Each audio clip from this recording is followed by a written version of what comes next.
Hi guys! For today's video ay isa na naman pong application ng ating i-review guys. And sabi sa kanilang application ay we can loan up to 30,000 pesos. And in just one ID ay pwede tayong ma-approve sa kanila. So, before we go on guys, sa mga hindi pa nag-subscribe ay mag-subscribe na, hit ang bell button para ma-update kayo sa upcoming videos and tutorial. I-share na rin ang video ito and mag-comment sa baba para mapabilang kayo sa pang-upcoming pag-giveaways natin sa mga pa-Gcash giveaway. So, no further ado, let's roll the video.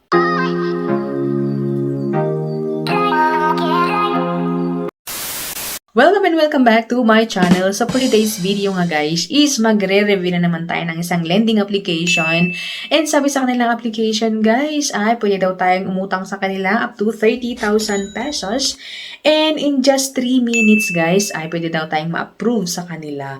Kasi nga napakadaling mag-apply sa kanilang application. So ang lending application guys na ito ay si Benny Online Cash. Ayan. And powered by Wing of Integrity Lending Corporation.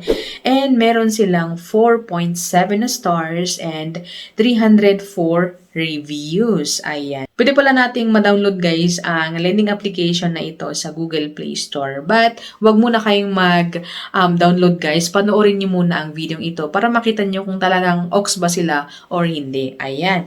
So ayon sa kanilang application nga, credit limit amount from 3,000 to 30,000 pesos. So in fairness, consistent sila sa sinasabi nila sa interface and of course dito sa kanilang about application.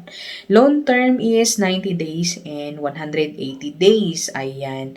And yun guys, and ayon sa kanilang application din, so yung sinabi ko nga kanina, fast loan and get loan offer in 2 minutes. Wow, apakabilis guys. And then sabi sa kanilang application din ay loan amount up to 30,000 pesos and very secure daw ang ating loan sa kanila. Ayan. And sa kanilang interface guys or sa kanilang application ay safe daw and they are registered sa Securities and Exchange Commission. Ayan. And then free to apply and 100% online and zero paperwork. Of course, online nga, di ba? And then professional, no credit history and very low rates. Ayan. Unlimited daw yung fast loan sa kanila. So, of course, let's download yung application na ito para makita natin guys kung OX ba talaga ang application. Okay? So, upon downloading guys, ay makikita natin dito na approve natin yung information sa ating SMS, contacts, installed application. Ayan. And then, okay natin or apply natin and magre-require sila ng ID and of course, ay magsesend ng OTP. Ayan. And after which, guys, ay ito ang kanilang pa-welcome sa atin na new clients. So, bilang bago sa kanilang application, guys, makikita natin dito na 12,000 yung pwede nating mautang or up to 12,000, I mean. And sa baba niya, Republic of the Philippines, yung SEC na logo. Okay? So, parang secured na secured, ganyan. So, loan length or loan term, ayan, 90 days to 180 days. Okay? Tap natin yung instant apply para makapag-proceed. And of course, ay yung ID nga, ayan. So, maglalagay tayo ng ID and then I have read and agree with the policy and then tap natin yung next. Okay? And then, of course, ilagay natin yung birthday daw and then yung gender. So, and guys, ang pina nating i-upload na ID sa kanila is UMID ID, passport, ayan, and then TIN ID, and yung driver's license, ayan, and SSS postal, and yung ating Voters ID, PRC, GSIS, and yung OWA ID natin.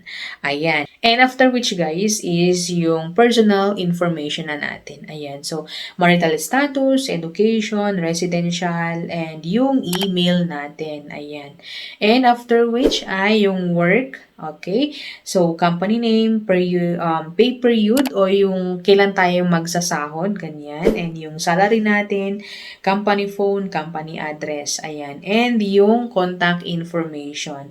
So, sila ay nangangailangan sila ng tatlo, ayan, tatlo na contact information, pero meron silang additional na dalawa. So, parang bale 5, pero optional yung dalawa. And since optional guys, ay wag na nating ilagay. So tatlo na lang ang ating ilalagay. And be sure yung mga nilalagay natin is alam nila na nilalagay natin. Kasi pag in case na ma-overdue po tayo ay sila ang tatawagan ng mga agent. Ayan.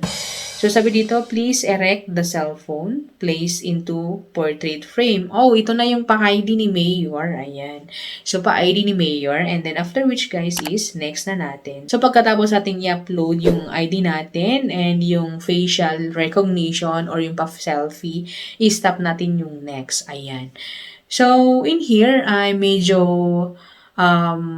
na-compare ko sa isang application kasi parang may kaparehas, ayan. Nasabi dito kasi ang product list, ayan. So, Bene B, Bene C, ayan. Bene A, Bene D, ayan. So, may kaparehas tong application. I think yung more loan application, ayan. Kasi ganito din sila, ayan. And then, of course, pag pipili ka dito, tap mo lang yung evaluation, ayan. So, for example, tap natin yung evaluation sa BNB, ayan. So, evaluation, and then sabi dito na approval chance up to 98% with a limit time, ayan. So, ang approval rate in fairness, mataas. So, pareha sila ni more loan, guys. Hindi ako nagko-compare pero para kasi silang parehas. Ayan. Sabi dito, loan approve is 350 and yung loan term is 30 days. Ayan. So, in fairness guys, ay medyo mataas yung approve na amount. Ayan. So, amount received. Okay, so ayan na, amount received is 2,450. Total fee is 1,050. Ayan, so yun yung mga binawas sa loan up or sa loan natin, sa mga loan amount. So, 1,050. Ayan. So, after 10 days ay magbabayad po tayo. So, in fairness, yung sabi nilang 30 days is 10 days yung 2,800 na bayad natin. Ayan. And then, second installment, after 20 days is magbabayad tayo ng 350. And then, yung third na installment is 350 ulit. Ayan. Is equal to 3,500. Correct ba? So, compute na lang, guys. Ayan. So, in fairness, ay medyo mataas yung amount na ipapautang sa atin. Bagamat, ang marireceive natin is 2,450. Yun po ay medyo mataas din yung binawas. Mataas yung inoffer sa atin, pero mataas din yung kaltas. Yun, guys. So, pag okay sa inyo, guys, ay syempre, tap natin yung withdrawal channel. So, pwede nating i-withdraw yung ating utang or ating utangin sa mLuwilier, GCash, Coin, RD Pawn Shop. Wala po silang bangko. Ayan. So, pag natapos nating itap yun, and then of course, ay submit na natin kung ox tayo sa mga binawas, ayan, sa mga fees and everything, sa loan term, ayan. So, for me is medyo okay siya na hindi. Mataas yung loan amount natin, 3,500.